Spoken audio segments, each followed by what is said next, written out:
It was one of those mornings in downtown Los Angeles where the sun looked too bright for the kind of darkness that was about to happen. People rushed up and down the courthouse steps. Lawyers with files, cops with badges, and one man in a clean gray suit, walking slow, calm, with the kind of silence that says, "I've been through worse." His name was Marcus Bell. Mid-40s, quiet confidence. Not the kind of man who talks much, but the kind who makes people listen when he does. He had no idea that 3 cops standing near the entrance were about to turn his morning into a storm. They were leaning by their cruiser, sipping cheap coffee, joking loud, talking about last night's football game. Then they saw Marcus. The moment their eyes landed on him, the laughter stopped. One of them muttered, "Yo, check this dude out. Think he's some kind of lawyer or something?" The second one laughed, "Nah, man. Look at that suit. That's fake as hell. Probably another scammer trying to act fancy." The third one smirked. "He looked like he don't belong here. Let's check him out." Marcus climbed the first step, still calm.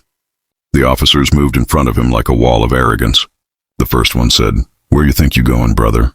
Marcus took out one earbud and said quietly, "Inside." "I got business here." The cop grinned. "Business? You sure about that? People like you usually got business in county jail." Marcus's face didn't move. He'd heard this tone too many times before. He said softly, "Can I go now?" The cop stepped closer, his breath smelling like coffee and ego. "Open your bag." Marcus stared at him for a second. He knew one wrong tone, one wrong word, and they'd twisted into resisting arrest. So he opened the bag slowly and handed it over. They didn't really check it. They just wanted the moment, the humiliation, the dominance. One of them bumped Marcus's shoulder as he handed it back and said, "Better watch your attitude, man." Marcus breathed out, tired, and said quietly, "I don't have an attitude, you do." That one line hit harder than a punch. The first cop grabbed his wrist. "What was that?" The second one pushed him back against the wall. "Yeah, now you got a problem." The third one pulled his baton just to look tough. People walking by stopped. Some started recording on their phones. Marcus stayed still. Calm eyes, steady breath. But they didn't care. The first cop shouted, "He's resisting!" And before anyone could blink, Marcus was slammed to the ground, his cheek pressed against the courthouse steps. He had been walking toward minutes ago, one knee on his back, another hand pressing his neck. He wasn't fighting back. He just whispered, "You're making a mistake." They cuffed him tight, rough enough to hurt, then dragged him inside while people yelled, "That's not right! He didn't do anything!" The cops didn't even look back. They walked in proud like they just took down a criminal. They locked Marcus in a holding room, a cold gray box with a single bench and a buzzing light that made everything feel uglier than it already was. He sat there quietly, breathing slow, not angry, not scared, just tired. He'd been through worse. He knew how this story usually ended. After a few minutes, a young attorney walked by, white guy, mid-20s, clearly nervous just to be inside the courthouse. He glanced in, saw Marcus in cuffs, and frowned. He walked closer. "Sir, are you okay?" "What happened?" Marcus looked up at him, eyes calm like still water, and said, "I'm here to do my job." The lawyer blinked. "Your job?" "What job?" Marcus tilted his head slightly and replied, "You'll see." Time passed. The clock hit 10.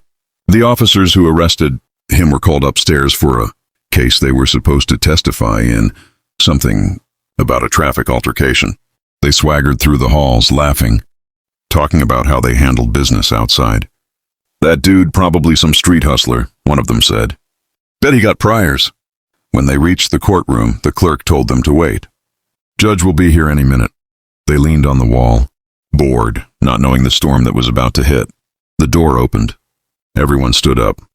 The cops froze, because walking through that door, wearing the same gray suit, holding the same calm face, was the man they had thrown to the ground less than 2 hours ago, Marcus Bell. The courtroom went dead silent. You could hear a pin drop. One cop whispered, "No way." The second one turned pale. The third one tried to laugh, but his voice cracked. Marcus didn't even look at them. He walked to the bench, placed his files down, adjusted his glasses, and sat. The bailiff spoke. "All rise." The Honorable Judge Marcus Bell presiding. The 3 cops didn't know where to look. Their hands were shaking, their confidence melting into panic. The same man they had humiliated outside was now the one who held their fate in his hands. Marcus looked at them finally, slow and sharp. No anger, just truth, he said. Gentlemen, I see familiar faces. Let's begin. The first cop stuttered. Your Honor, about earlier. Marcus raised a hand. Not now, officer. In this courtroom, you'll speak when spoken to. The rest of the room just watched. Attorneys, jury, random spectators. Everyone knew something heavy was happening. Marcus didn't embarrass them publicly. He didn't raise his voice. He didn't call them out yet. He just ran the hearing professionally, calm, measured, like nothing happened. But every time he looked up from the file, their eyes dropped to the floor. When the session ended, he simply said, Officers, I'll need to speak with you privately after court. The tone was soft, but it carried more weight than 1,000 shouted words.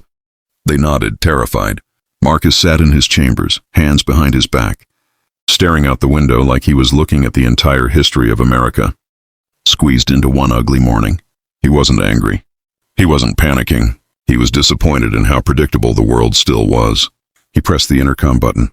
Send the 3 officers in. The door opened slow. The 3 cops stepped in like school kids who just got caught cheating on a test. Guns on their belts, badges on their chests, but zero confidence in their eyes. Marcus didn't look up. He kept his eyes on the skyline and said, You know what hurts more than what you did to me this morning?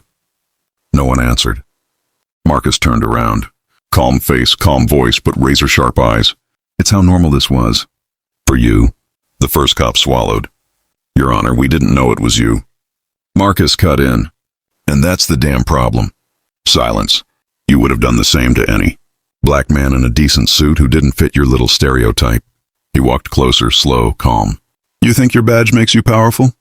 Your badge just makes your mistakes legal. The second cop whispered, voice shaking. Judge, please. We're sorry. Marcus nodded. I know you are. But you're not sorry for what you did. You're sorry for who I turned out to be. He sat down, leaned back. I'm not pressing charges. I'm not suing. I'm not destroying your careers. The cops let out a tiny breath of shaky relief. Marcus held up a finger. I'm going to do something worse. Their faces twisted. Marcus said, You 3 are going to spend the next 90 days working in community service, not in Beverly Hills, not in nice suburbs, but in the exact neighborhood you think is dangerous and ghetto. They looked shocked. You're going to sit with black teens, tutor them after school, help them with college applications, listen to their stories, hear their pain, until real humanity kicks your ego in the throat.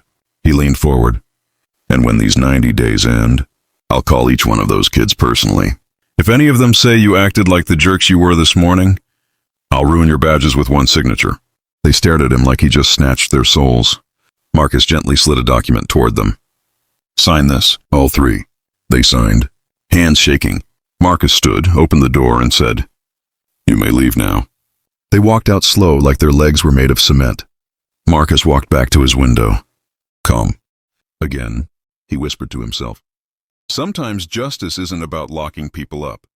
Sometimes justice is about forcing people to actually meet the humans they think are beneath them. Fade out.